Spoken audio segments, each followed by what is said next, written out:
ไว้เกินแซ่บบ่ซะแซ่บบ่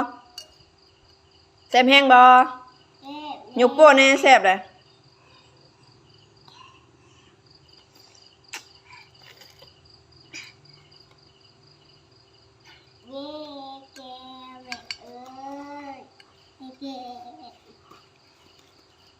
ไข่มุกเด้กินข้าวแรงกับยังจังตัวตาย กินข้าวทอดไข่แซ่บบ่อันนี้เด้อันนี้ก็อยากฮัดดอกอย่าลิ้นลูกมันเปื้อนซาแซ่บบ่อุ้ยมักเล่นได้ลูก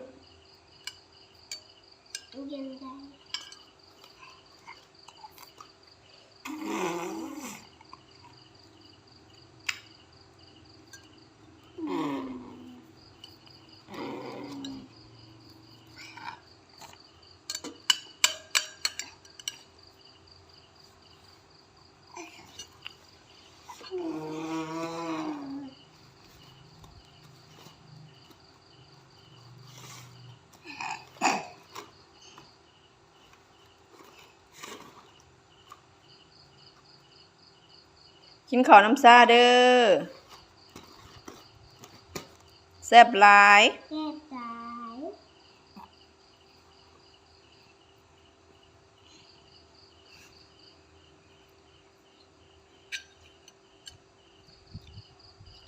เอ้ยเดี๋ยวบอกกินบ่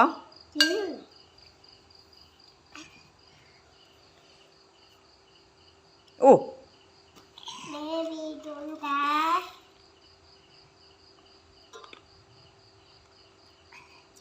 ค่อยๆลูกค่อยๆเป่าแน่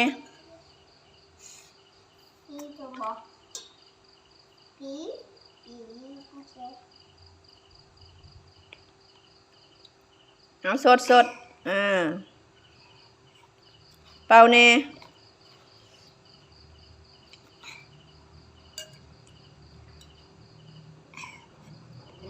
มักเล่นได้หรอ